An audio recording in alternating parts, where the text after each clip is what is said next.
Alright, I've got a project going. These are not just strings. I made fire starters today, and I needed wicks. Well, I already had wicks. I make my own. I take white cotton string, I tie a loop, I find a good place that it can hang and drip and dry fairly straight, and then I melt paraffin wax.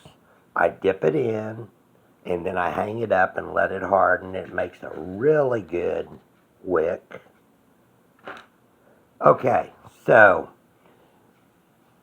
for the fire starters, I had been working with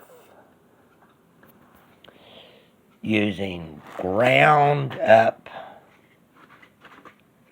egg trays, laundry lint,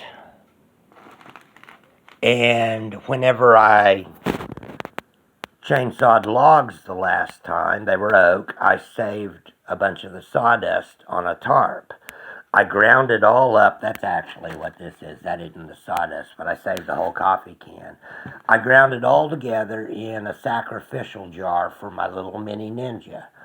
I melted 2 blocks of the paraffin wax in the microwave. I had a sink full of cold water standing by.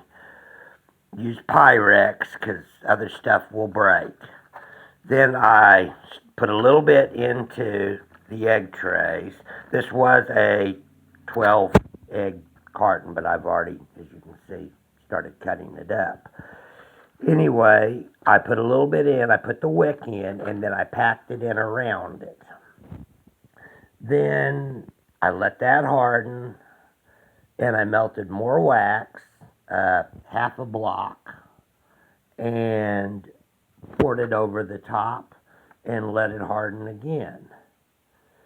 Once that got hard, I started cutting it up. Now, originally we were going to just leave them.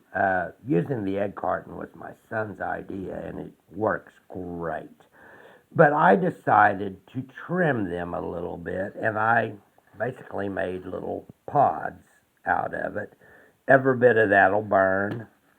It'll make a great fire starter. It's not exactly organic since that is made with petroleum, but otherwise, and well, the dryer lint's probably 90% polyester, but it will make a fairly clean fire starter. So I'm really excited about it. I think it's going to work great. I'll be letting my son know how well it worked here in a little while. I'm going to build a fire tonight, and I'll use one to start it. And if you saw my cinnamon roll video, I made 2 more. I mixed the purple and some green food coloring with the last bit of the frosting, icing, whatever. Put it on my giant cinnamon rolls and decided, well, they needed eyes and more sprinkles. And so, I don't know, maybe a zombie. Anyways, have a great night.